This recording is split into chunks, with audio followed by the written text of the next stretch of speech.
Bueno, niños, entonces la clase del día de hoy va a ser respecto a fármacos, opioides y cómo es que funcionan. Entonces, estas son las vías de señalización de opioides y les voy a explicar más o menos cómo funcionan. Ahora, ustedes ya habían aprendido, en algunas clases pasadas les comenté brevemente qué era la vía espinotalámica. Ya para este momento ya tienen que estar más o menos familiarizados. ¿Para qué sirve la vía espinotalámica o de qué es? Dolor. Para la Dolor, así percepción es. del dolor. Así es dolor y temperatura. Se dan de cuenta que siempre hay fibras que están inervando los tejidos, los diferentes tejidos. Las A delta, que son las fibras rápidas del dolor, y las fibras C, que son las fibras lentas o el dolor como más urente. Y estas son las del dolor del tipo crónico. Y todas viajan a través de una ruta que llamamos espinotalámica, porque va a través de la médula espinal y termina en el tálamo, ¿no? En el tálamo específicamente en el núcleo ventroposterolateral para que al final culmine en la corteza parietal para que lo interpretemos, que es la somatosensorial, ¿no? Para que lo interpretemos en forma de dolor, ¿sale? Entonces, es la secuencia, es lo que debemos estar buscando.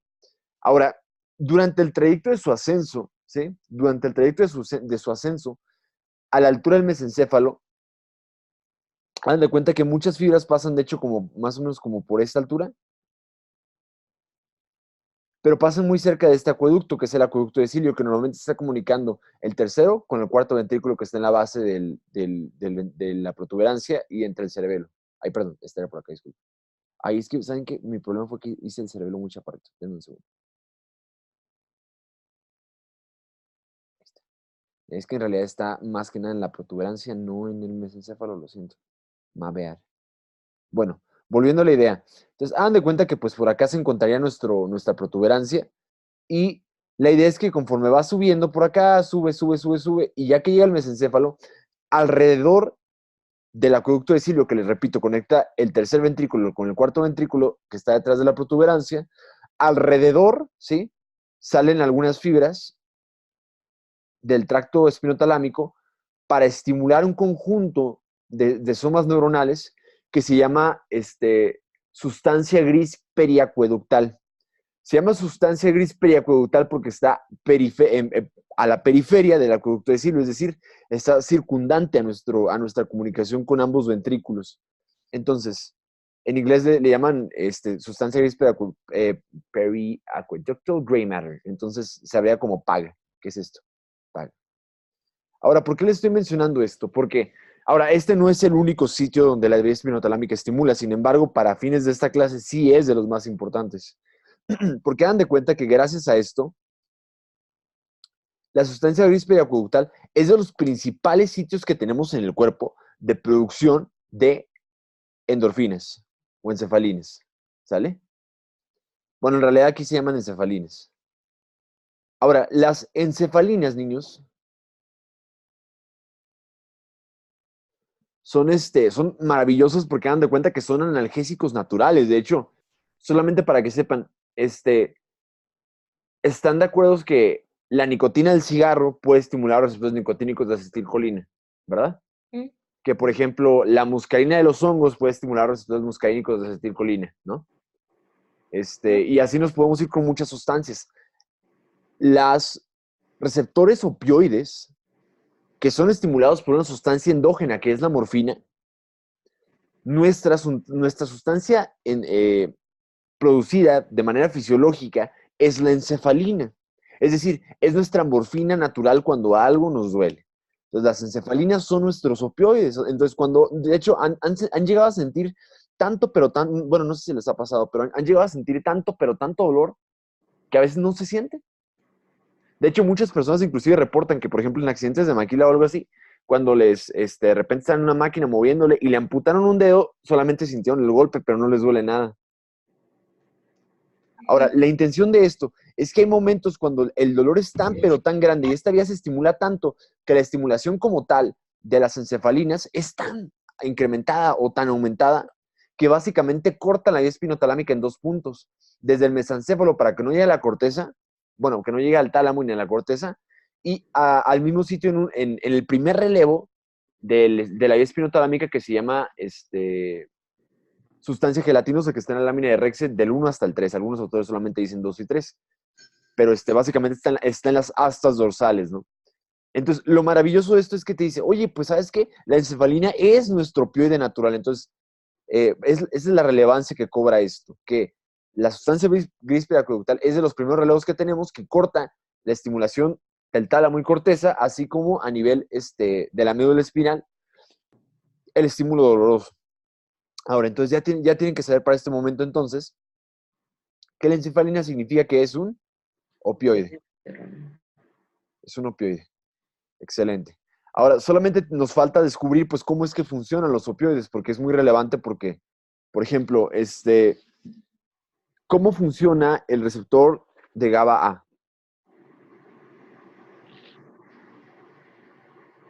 Pues deja entrar el cloro a la neurona. Muy bien, pero ahí les va. Es un canal, es un receptor acoplado a canal iónico. En este Ujú. caso es de cloro, ¿sale? Pero está acoplado a un canal iónico.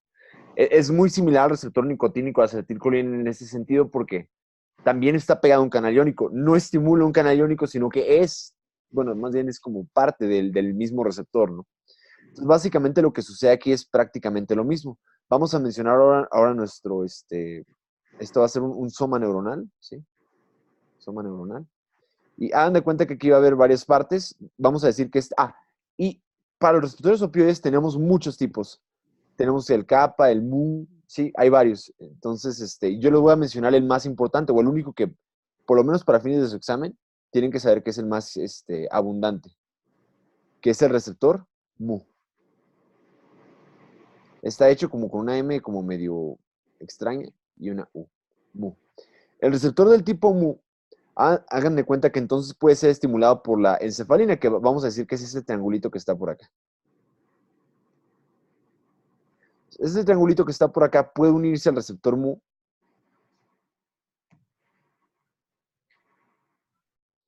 y la diferencia con otros receptores es que básicamente está acoplado o se encarga de estimular una proteína G, que es la proteína G inhibitoria. Ahora, ¿cuál es la función de las proteínas G inhibitorias? Recuérdenme. Inhiben a la adenilato ciclasa. Así es, inhiben a la adenilato ciclasa, G inhibitoria.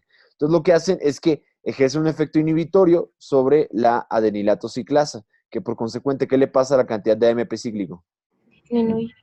Disminuye el AMP cíclico y por consecuente, ¿qué le pasa a la cantidad de proteína quinasa A?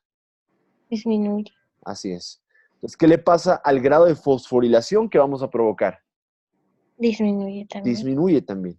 Ahora, esto tiene un efecto muy particular sobre una familia de canales, que son los canales de potasio.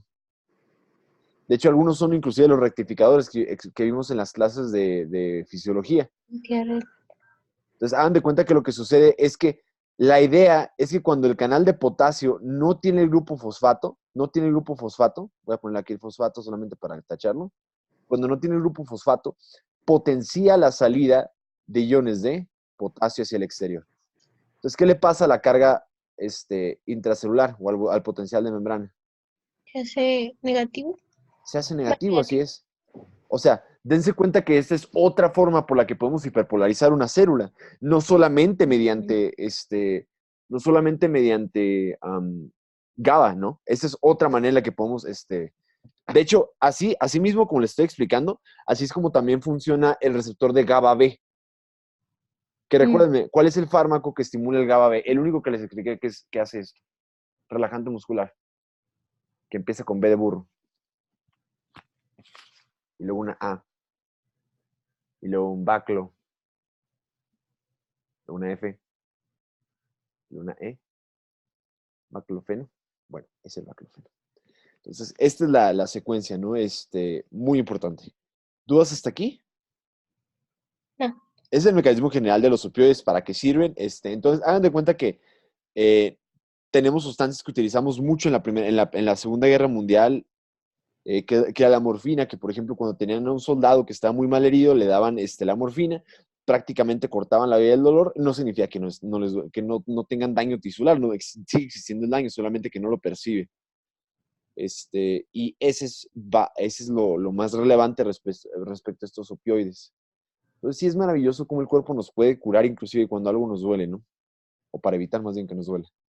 Entonces, en este pequeño resumen vamos a hablar cuáles son los opioides que tenemos. y son producidos en diferentes porciones. Por ejemplo, existen 3 opioides endógenos que nosotros tenemos. El primero, como ya les expliqué, son las encefalinas. También tenemos endorfinas, que estas principalmente las puede liberar el hipotálamo, y las dinorfinas. Entonces son 3 principales, ¿no? Sin embargo, las más relevantes, o por lo menos las que deben conocer con más particularidad, son las encefalinas. Porque les repito que estos son los opioides endógenos que se encuentran secretadas en la sustancia gris periacueductal. Ahora, existen, como ya les comenté, 3 familias de receptores. Tenemos los receptores mu, los kappa y los delta. Ahora, es muy importante que sepan que a pesar de que todos funcionan de manera distinta, el mecanismo predominante, particularmente en el receptor mu, es que están acoplados a una proteína G inhibitoria. Es decir, la cantidad de fosforilación que provocan más bien promueve una salida de potasio y por esto mismo el efecto, ¿no? Entonces, eso es lo que queremos lograr, es cierto grado de analgesia. Y prácticamente es inhibidor en la mayoría de los tejidos, ¿ok? Básicamente, lo que quiero que sepan es que una generalidad bien importante es que los opioides son inhibidores de prácticamente todo el músculo liso, con excepción de esfínteres o los músculos circulares. Hasta ahí todo bien. Esto va a cobrar mucha relevancia porque los efectos secundarios se correlacionan mucho con esto. De hecho, dense cuenta cómo en realidad sería como similar a provocar un antagonismo muscarínico, ¿sí? Es similar a provocar un antagonismo muscarínico, con excepción de que los esfínteres están como súper incrementados en tono. Ahorita vamos a ver cómo es que va a cobrar relevancia todo esto. Ya comentamos previamente que la farmacología más importante va respecto al receptor mu, que como explicamos anteriormente, es un receptor que está acoplado a proteína G inhibitoria, que básicamente hiperfosforila y así hiperpolariza las células. Ahora, el fármaco prototipo de los opioides o la madre de los opioides se llama morfina. La morfina, pues como les comenté, era muy famosa, por lo menos durante los tiempos de guerra por lo mismo.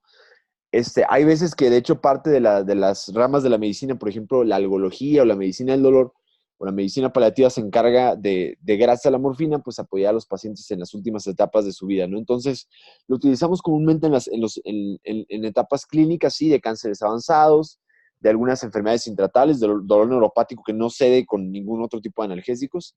Pero claro que esto destapa la crisis, ¿no? De hecho, ahorita hay una especie de problema muy grande de salud pública en todo el mundo, que es la epidemia de los opioides, ¿no? Porque hagan de cuenta que pues son drogas, no dejan de ser drogas de abuso. También estimulan un poco el área ventral tegmental, que es el área de la recompensa, y por consecuente toda la cascada de eventos que puede suceder secundario a esto. La farmacología de la morfina, por mucho, lo más importante que tiene, el por qué lo utilizamos, es la analgesia. Es un analgésico muy potente, no tiene idea, es muy potente. No existe, hasta la fecha no ha existido un fármaco que sea un mejor analgésico que la morfina. Entonces, incrementa la tolerancia al dolor y la disminución de la percepción y reacción al dolor. Entonces, eso es lo relevante, ¿no? No hay mejor analgésico. Sin embargo, con esto vienen efectos secundarios, nocivos. Las personas en la vida real no tratan de evitar los opioides lo más posible, ¿ok? Siempre tratamos de usar AINES, le damos dosis altas, le pueden combinar con paracetamol, acetaminofino, pues, pero traten de evitar los opioides. Inclusive aunque sean, por ejemplo, hay casos muy particulares, cuando a mi novia tenía como muchos problemas de migraña como muy severos, ahí sí dice, bueno, hay formulaciones con ketorolaco con tramadol, que es un opioide parcial, no es tan fuerte, pero lo pueden utilizar en casos muy graves, ¿no? Entonces yo trato de evitarlos lo más posible. Oye, Mande. yo tengo una duda respecto a eso que acabas de comentar, Dime. porque miré que también venía paracetamol con tramadol y así. Claro. Entonces yo le pregunté al doctor que si, obviamente es como que si se potencian. Sí, Pues de hecho es una actividad sinérgica, o sea, me dijo que no no. sinérgica, más bien aditiva. Es decir, si tú Ah, combinas un AINE más el acetaminofeno, claro que tiene un efecto potenciado. Si tú combinas un AINE con el tramadol, claro que tiene un efecto potenciado. Sí existe el efecto potenciado. ok, Este, porque él comentó de que supuestamente el que lo concomitaras el tramadol con un AINE iba a disminuir el efecto que el tramadol iba a tener. no, no es cierto. Exacto. Bueno, depende, o sea, claro, podría, pero más bien ayuda a lograr la meta, que es la analgesia. No es como que si tomas tramadol te va a dar más dolor, no es cierto eso. O sea, no es como que te va a potenciar uno. Pero bueno, entonces para fines de eso, de la vida real, no es cierto. Sí te Ok. ayudan los dos. Entonces, si no, no las vendrían combinadas para empezar. Entonces, número dos, también podemos lograr cierto grado de sedación o anestesia, ¿no? Por eso recuerden que nos aprovechamos de este efecto de algunos opioides en el escenario quirúrgico, ¿no? Por ejemplo, hasta ahorita, ¿cuál es el primer opioide que hemos visto para este momento que es importante para la inducción de la anestesia? Bueno, inducción y analgesia de la anestesia. Venga, venga. Ay, Claro que lo vimos, yo lo recuerdo. Que sí, sí, lo empieza mismo. con, yo sé que sí, empieza con F. Fe, fen, Fen- fent, fent, ¿no? Fentamina, Yeah, man, no. you got it. Sí, sí, sí. Fentanilo, muy bien. Entonces, el fentanilo, nosotros nos aprovechamos de este efecto gracias a esto. Ahora, no les tiene que sorprender que como cualquier sustancia que estimule un GABA, a otro receptor que puede hiperpolarizar como GABA, disculpen, a otro receptor como GABA, también pueda generarnos cierto grado de depresión respiratoria, ¿sale? Ahora, aquí dice que disminuimos la reacción al CO2. Entonces, esto es cierto. Nosotros, de hecho, vimos bueno, ustedes se los enseñé hace mucho tiempo, ya hace como un año y medio. No, solo hace como un año. Cuando le estaba explicando los centros de regulación de la respiración. Recuerden que dijimos que los quimiorreceptores periféricos que estaban en el callado de la aorta y en el seno carotidio se encargaban principalmente de percibir las presiones parciales bajas de oxígeno, ¿verdad? Ujú. Mientras que la zona quimiosensible era directamente estimulada por hidrógeno, pero indirectamente estimulada por la cantidad de presión parcial de CO2, ¿sale? Entonces, solamente para darles una idea, un paciente que tiene una intoxicación por opioides, normalmente pierde la regulación central a CO2. Entonces, ¿están de acuerdo que lo único que estaría regulando su respiración sería la hipoxia? Ujú.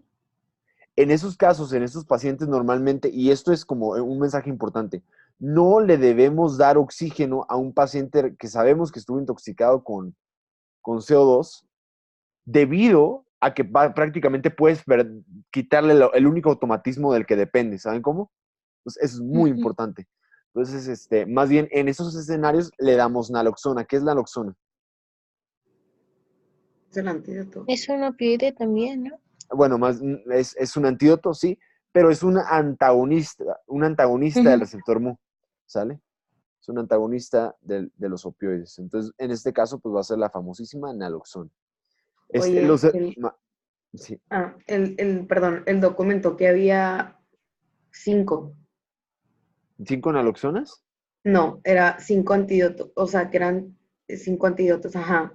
Ujú. Bueno, uno de ellos es la famosísima naloxona. En Ujú. fin. Eso sí lo mencionó como el primero, pero sí decía que habían 5. Ah, Ajá, y que había uno muchísimo más potente, pero que era muy caro, pero que era el más... yo no ¿Cuál? lo conozco. Algo así, Pero probablemente. si no, ahorita lo revisamos, no se preocupen. Ahorita vamos al extra. Ahora, los efectos cardiovasculares prácticamente son muy disminuidos, no tiene mucho. A menos, porque es importante que tienen que saber que esto puede provocar una cosa que se llama shock neurogénico. El shock neurogénico es una depresión total del cerebro que puede causar una depresión autonómica. Ya no hay sistema simpático, ya no hay regulación y la presión se cae. Ahí necesita minas vasopresoras. Entonces, cardiovascular no tiene mucho a menos que sea una depresión muy marcada, ¿no? Pero puede causar a veces un cierto grado de vasodilatación, ¿no? Porque no deja de ser una sustancia que hiperpolariza. Ahora, respecto al músculo liso, este es muy importante, niños, muy importante. normalmente relaja los músculos lisos, particularmente los longitudinales. Sin embargo, los circulares, es decir, los esfínteres, normalmente tiende a constreñirlos. Es decir, relaja porque entonces los efectos sería, por ejemplo, en el gastrointestinal, disminuye la peristalsis, da constipación, te da ¿cómo se dice cramping? Como te da cólicos abdominales, ¿sí? En el tracto genitourinario te da retención urinaria porque básicamente inhibe al detrusor de la vejiga, a pesar de que tienes ganas, ¿no? De poder, de querer orinar. Ahora, yo quiero que alguien me explique por qué pasa el incremento de la presión biliar.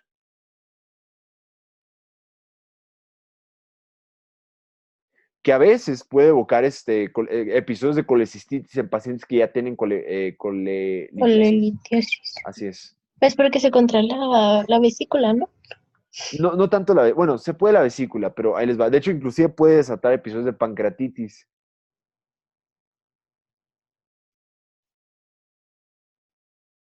Ok, esto pasa particularmente Mm, porque se estimula el ¿conducto? esfínter de Oddi, que es donde, desemboca el conducto, ¿no? Del colédoco.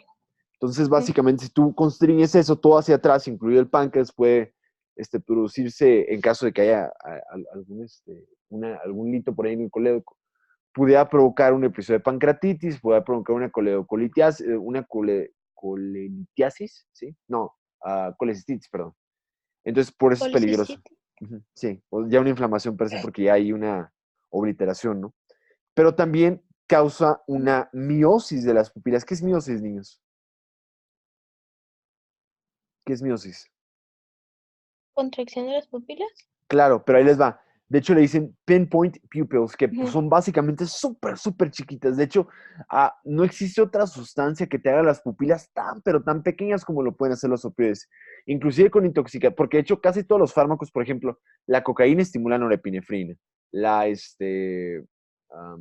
anfetaminas es norepinefrina y dopamina, la adrenalina, la mayoría de las sustancias te dan midriasis, ¿sale? La única droga que te da una miosis, y por eso es tan particular, son los opioides. Entonces, también es una pauta para poder ubicarlos de manera más apropiada. También existe otro efecto entonces, miosis, muy importante. Entonces, ¿cuáles son los efectos más particulares que tienen los opioides? Por mucho, la depresión respiratoria que, bueno, sabemos que es aditiva, ¿no? Entonces, un paciente que esté tomando antihistamínicos tenemos que tener cuidado, sobre todo si son de primera generación. Tenemos que tener cuidado de no combinar con alcohol, barbitúricos, benzodiazepinas, ¿sale? También puede tener un efecto aditivo con los anticonvulsivos, con algunos, sobre todo los de canales de sodio. Y esto es muy importante porque es muy específico, ¿no? Y el biliar es el primer efecto secundario que vemos de un fármaco que sea biliar, ¿no? Entonces, te da incremento de la presión, así como que te puede dar constricción de las pupilas muy intenso. También te puede dar supresión de el reflejo tusígeno. Esto es porque básicamente la inervación del vago pues está disminuido su arco reflejo. Entonces pueden inclusive no tener la inervación, ¿no? Estoy pensando. Entonces, de hecho existe un fármaco que ustedes ya conocen. ¿Han escuchado de dextrometorfano? ¿No? Dexometrofano, torfano, algo así. ¿Lo han escuchado alguna vez en su vida? Sí lo he escuchado, pero no me acuerdo para qué. Bueno, lo han escuchado porque a veces lo usan para la gripa. ¿Creen que sea buena idea usar este antitusígeno? O sea, y ahí les va. No, Es para la claro, tos, ¿no? es para la tos. Entonces, han de cuenta que lo loco es que dicen, pues, ¿sabes qué? Si no tose, en teoría en mi cabeza como mamá es que está curado. Entonces, sepan que la tos en realidad es nuestro amigo, pues porque si estamos tosiendo, claro que tenemos que sacar a alguna gente que estamos barriendo por las velocidades ciliares, ¿sí? Entonces, solo traten de evitar los opioides a toda costa, ¿no? Y además, el dextrometorfano está demostrado que no disminuye la duración de la enfermedad, o sea, el curso natural de la enfermedad. Solo es meramente sintomático, pero yo la verdad le tengo un poco, bueno, deben de tener respeto a los opioides, pues, porque no son cualquier cosa. ¿No Entonces, es el Robitussin? creo que sí. Sí, pero sí Ah, tiene es el razón. que usan para ponerse bien high con Ah, el de jarabe hecho. para la tos, es Ándale. ese. De hecho, y tiene mucho sentido que sea derivado de los opioides, ¿no? Ujú. Bueno, entonces claro que tiene acción antitusígena, es independiente de la analgesia y la depresión respiratoria, pero de todas maneras yo no le tendría mucha confianza. Ahora, sin embargo, un efecto secundario es que puede estimular, de hecho nosotros tenemos ahí en la zona, en el área postrema, receptores que pueden ser estimulados por los opioides, solamente que estos no son los MU, son otros si no mal recuerdo, pero se las voy a deber, no me acuerdo específicamente el nombre, cuáles serán, pero sí provoca una estimulación de la zona del vómito, del área postrema. Entonces, claro que pueden provocar esto. También puede provocar mayor liberación de histamina. Entonces, ¿para qué? ¿En qué pacientes no los utilizamos o está contraindicado o lo que ustedes quieran? Ahora, no les dije mucho, pero tienen que saber que para empezar es una sustancia que es vasodilatadora, ¿no? Entonces, esto va a cobrar mucha relevancia ahorita que empecemos a hablar de todo esto. Las contraindicaciones o donde tenemos que tener precaución al utilizar son particulares escenarios clínicos. Uno de ellos son los traumatismos craneoencefálicos, sobre todo si tiene datos de hipertensión intracraneal, porque si vasodilatas ahí el tejido, claro que puedes incrementar todavía más la hipertensión intracraneal y puedes provocar síndromes de herniación, que el que más nos preocupa son síndromes que pueden afectar inclusive ¿cómo se llama? El bulbo raquídeo, porque sabemos que el bulbo raquídeo está al centro de la respiración, ¿no? Está el núcleo dorsal de la inspiración, así como el centro quimiotáctico, ¿no? Entonces, no quimiotáctico, neumotáxico, disculpe. Neumotécnico. Así es. Entonces, por eso tenemos que tener cuidado en los pacientes con traumatismo craneoencefálico. También tenemos que tener cuidado en pacientes que tengan disfunción pulmonar, esto porque, claro, por lo mismo, ¿no? Si afectamos el bulbo raquídeo, podemos provocar empeoramiento de la misma condición. A excepción del edema pulmonar, que más adelante platicaremos cuál es la relevancia de los opioides ahí. También tenemos que tener cuidado en caso de disfunción hepático-renal. ¿Por qué? Porque recuerden que en realidad, como estos son los sitios donde se metabolizan y se excretan, mayormente se metabolizan en el hígado, ¿ok? Pero en el riñón también se puede orinar cierta fracción. De hecho, gracias a que se eliminan en cierta parte en orina, lo podemos utilizar en algunos paneles de drogas, ¿no? También tenemos que tener cuidado en el caso de, entonces, si no funciona ninguno de estos órganos, claro que se puede acumular y los efectos nocivos pueden incrementarse. Ahora tenemos que tener también cuidado con las deficiencias adrenales o tiroideas, porque pueden provocar respuestas demasiado exageradas. Y obviamente tampoco se lo puedes dar a una paciente embarazada, ¿no? Porque de hecho, les va a tocar eventualmente. Lamentablemente hay un hospital de Tijuana, pues ya ven que somos sitio de, tenemos muchas personas así como en situación de calle, hay muchos problemas con las drogas por allá. No es raro que lleguen señoras embarazadas que vayan a parir y horas antes hayan consumido opioides, ¿no? O morfina, lo que ustedes quieran. Y es peligroso porque imagínense, los niños tienes que administrarle normalmente reanimación neonatal o cosas así. Son escenarios, lamentablemente. Oye, Ajá, ¿cuál es la tríada de la intoxicación? Cuando es intoxicación, ajá. Por es que opioides. el doctor nos comentó que había una tríada. Pues bueno, Creo que era una tríada. bueno, yo no conozco una triada, sé que si fuera suficientemente famosa la ubicaría, pero claro que tendrá que ver con depresión respiratoria, va a tener que ver con el dolor abdominal, distensión. De hecho, si tú pones el estetoscopio aquí, va a tener menos ruidos peristálticos, la pupila va a estar miótica, obviamente va a estar con disminución del estado de alerta, es decir, puede llegarte con sueños, solamente puede llegarte obnubilado, estuporoso o inclusive en coma. De hecho, son de las causas reversibles de coma.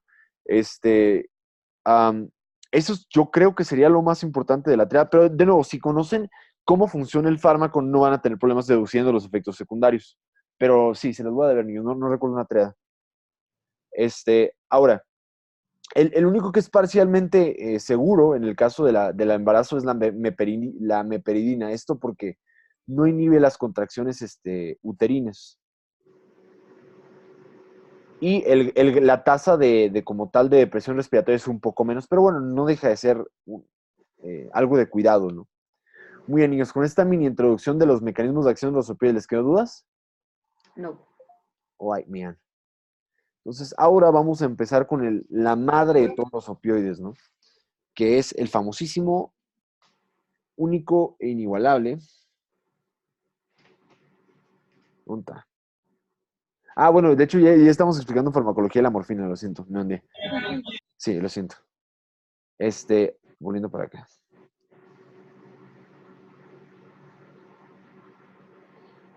Entonces, solamente nos falta ver algunos parámetros farmacocinéticos y farmacodinámicos.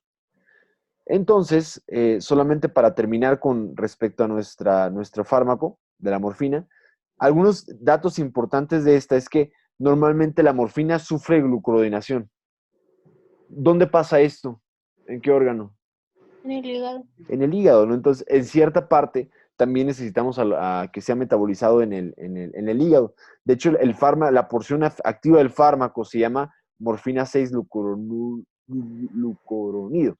Entonces, esta es muy activa, es muy activa. O sea, digamos que al igual que así como la morfina puede estimular receptores mu, también lo puede hacer su porción que está pegado al glucurónido en el carbono número 6. Y también tenemos que tener precaución en la disfunción renal por lo mismo que comentamos, de que por ahí se puede eliminar. Pero de nuevo, nosotros aprovechamos esta ventaja en el caso de los paneles de droga. Ahora vamos a saltar a tratar de estudiar a las otras familias de opioides, que son también muy relevantes, que son todos estos que están por acá. Hay agonistas parciales, hay agonistas completos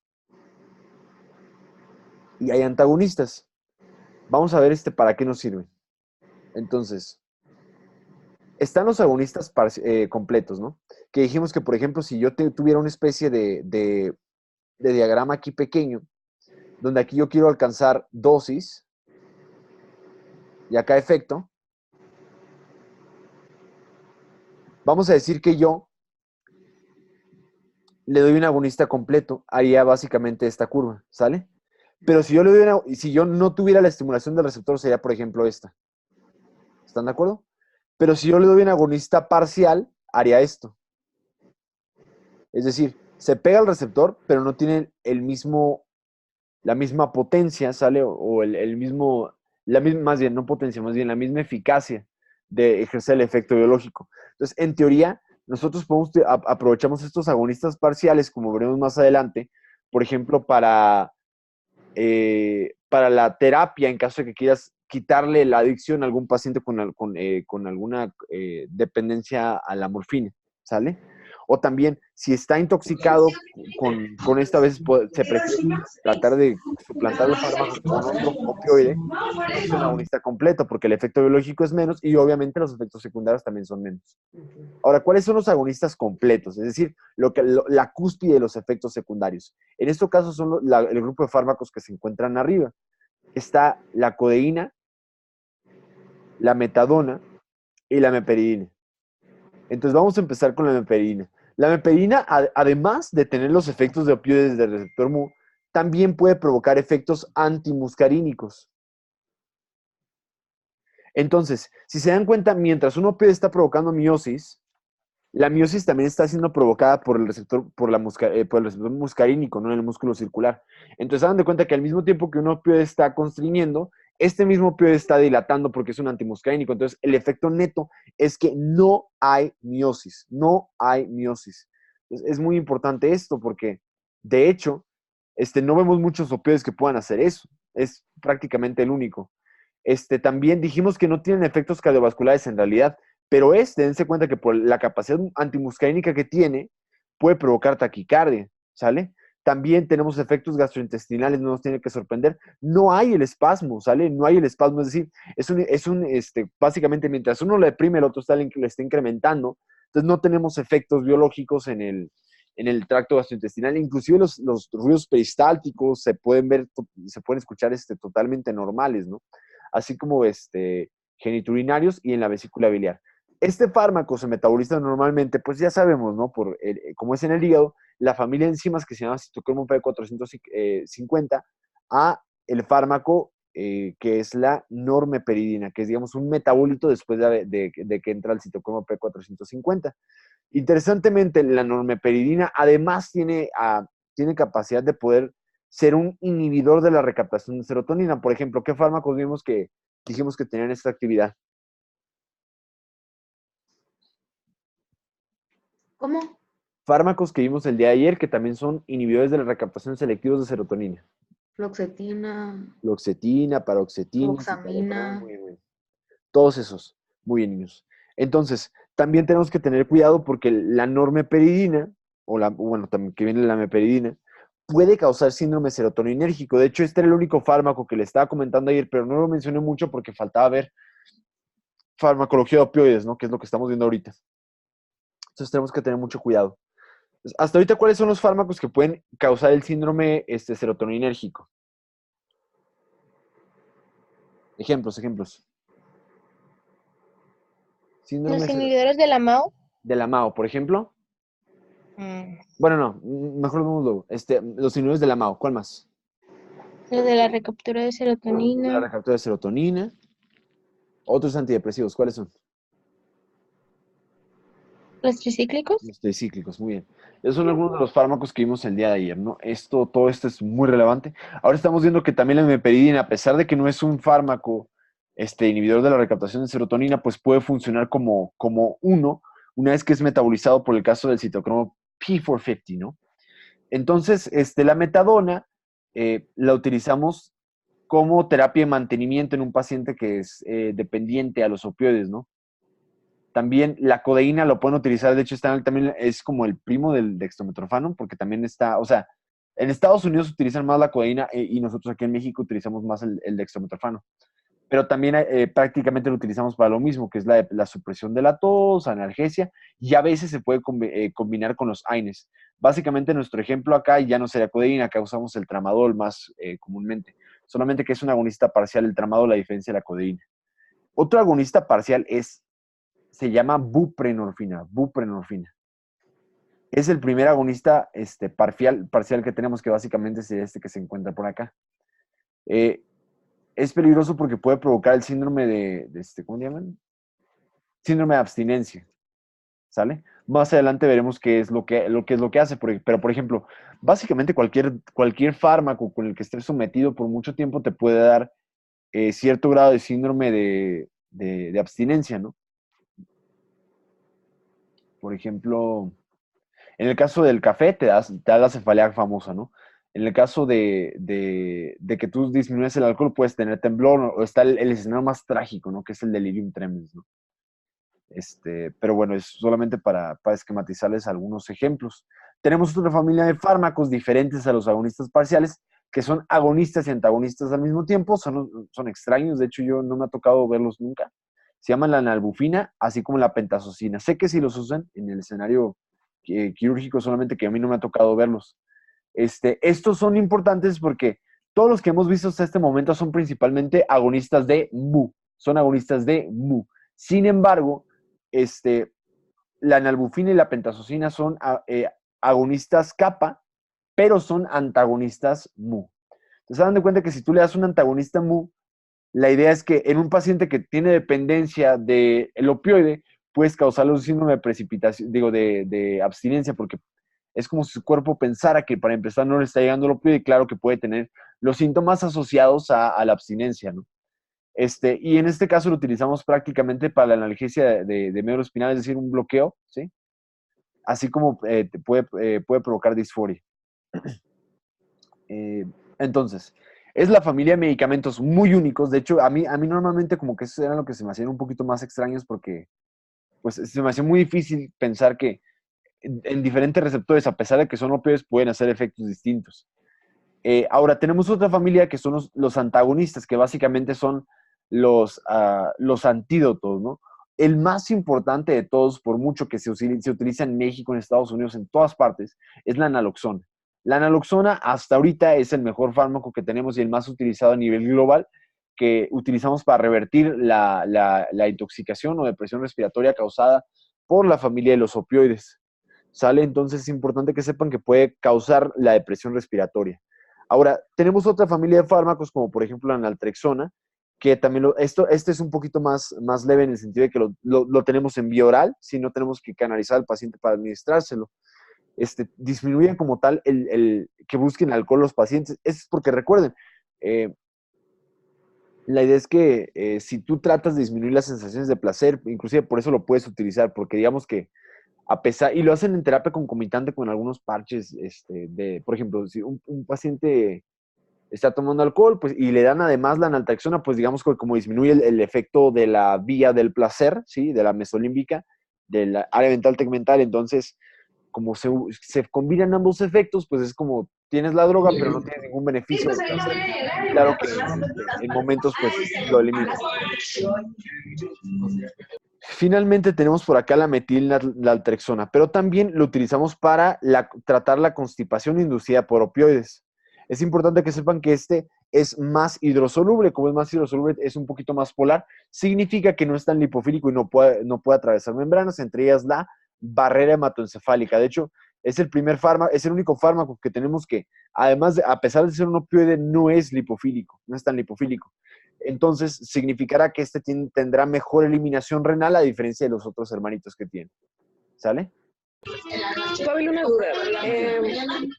La naltrexona no era la que se usaba porque causaba efectos muy malos cuando tenían el craving por alcohol o el craving por cierta cosa que era como la terapia conductual, que por ejemplo a los homosexuales que nos daban un ejemplo, que les daban esto para que les dieran como asquitos, vómitos y todo eso. No Sí, es claro, esto, o sea, ¿verdad? básicamente Okay. lo que queremos provocar acá es muy similar a lo que pasa con los, hay un fármaco que utilizamos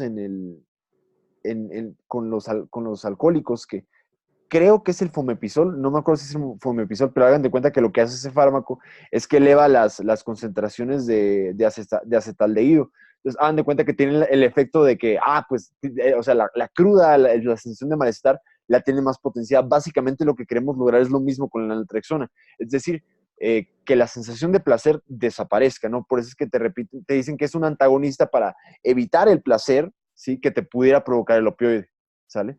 Entonces, es la aplicación clínica para el cual lo utilizamos. Okay, gracias. Ok, niños, ¿alguna otra duda con estos? Sorry, no lo vi por acá. Pero la meperidina también, que es este fármaco que dijimos por acá al inicio, lo interesante es que también puede provocar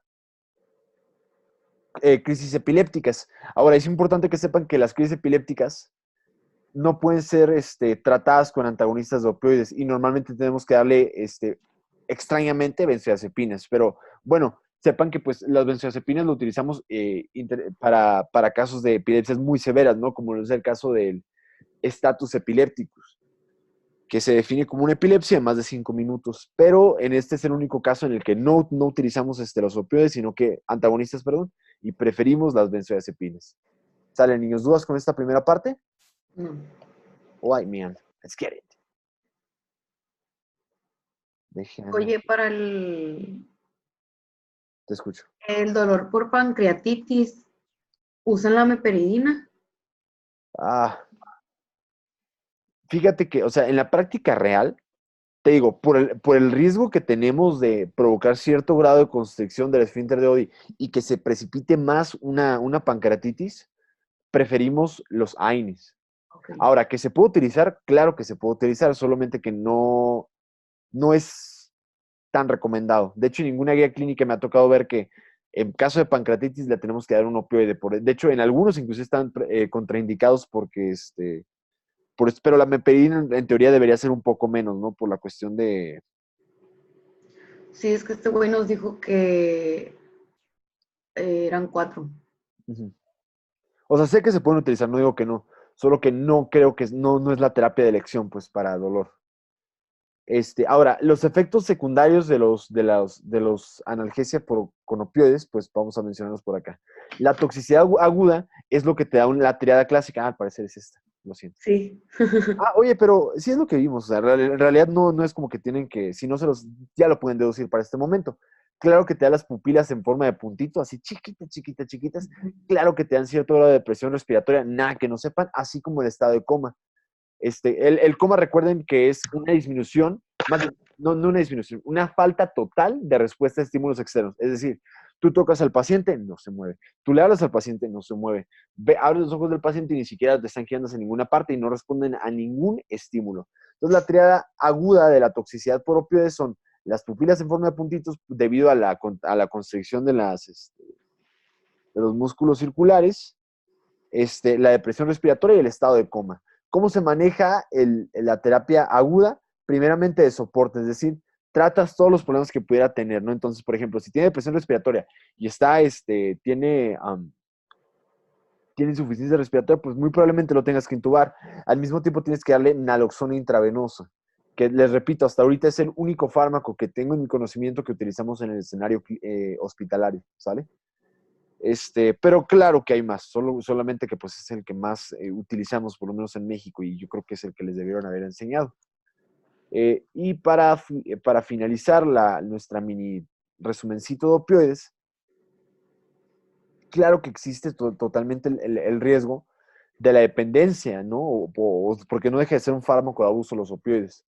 De hecho, muchas personas, inclusive me tocó ver en algunas clínicas de dolor lumbar, que a veces exageraban demasiado su dolor o a fuerzas, o sea, ya que estaban escalando la cantidad de opioides que necesitaban, pues ya le cambiaban un AINE y no querían.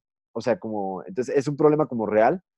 Entonces, claro que ciertamente carta puede causar algún grado de tolerancia.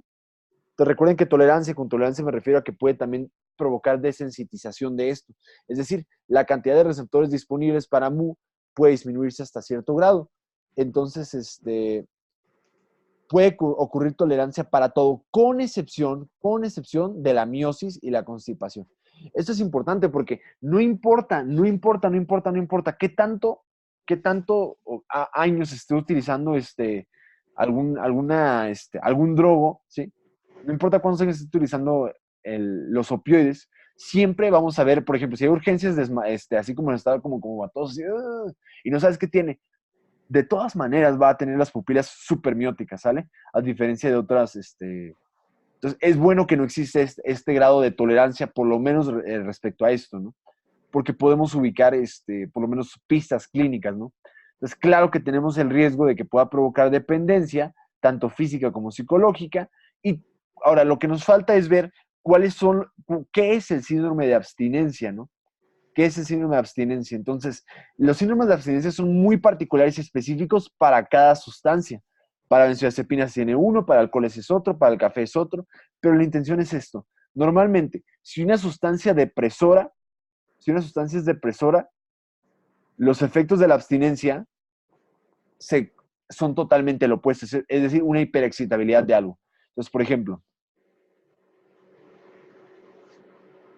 claro que pueden tener ansiedad, claro que pueden tener inclusive escalofríos, pueden tener sudoración, pueden tener dolor muscular, pueden tener espasmos o dolor neurogénico originado desde el cerebro.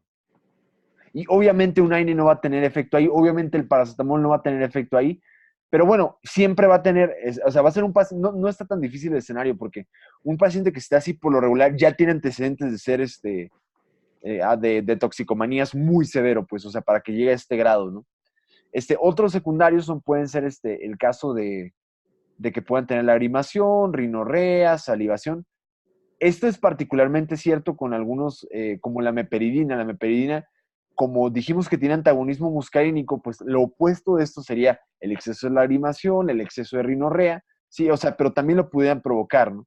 Así como el bostezo. Pero eso no sé por qué pasa, la verdad.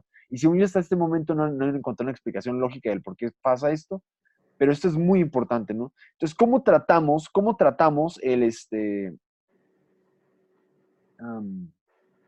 síndrome de abstinencia? Primeramente le damos tratamiento de soporte, ¿sale? Ahora, aquí no le damos naloxona porque para empezar no es una intoxicación, solamente que no tiene fármaco. El problema es en la cantidad de receptores disponibles que tiene el paciente. Le damos metadona, que es un agonista opioide, ¿sale? Le damos la metadona y también podemos utilizar clonidina. Recuérdenme cómo funciona la clonidina. Utilizado para la hipertensión que vimos ayer. ¿No? ¿Nadie? Es un agonista. ¿Qué? Agonista alfa 2. agonista alfa 2, que son parte de los fármacos que vimos ayer, ¿no? Que se utilizaban antes para el control de la presión y así, ¿no? Entonces, algunos utilizados específicamente para cada cosa. Para la diarrea tenemos la famosísima loperamida. Esta creo que la venden en presentación de 10 miligramos. Y lo pueden comprar en cualquier parte. De hecho, este no está tan grave porque cuando un paciente tiene diarrea y quieres tratar de controlar o como manejo sintomático, se la puedes utilizar. Y como no es lipofílico, realmente solamente se localiza al intestino. Entonces no hay tanto riesgo de depresión central en ese caso. El dextrometorfano, como les dije, lo utilizamos para la tos. Y prácticamente es ahorita todo lo que tienen que saber. Pero ojo, la diarrea siempre dejamos que evacúe lo más que pueda, porque sea lo que sea que se haya comido, pues tiene que sacarlo de alguna manera, ¿no? Y ya que no aguante, decir, bueno, mire, si ya no aguantó y tiene algo muy importante, pues bueno, aquí están X cantidad de gramos de loperamida. Ok, niños, ¿dudas con opioides? No. ¿Todo chido? ¿Todos de acuerdo? Todo cool. Okay.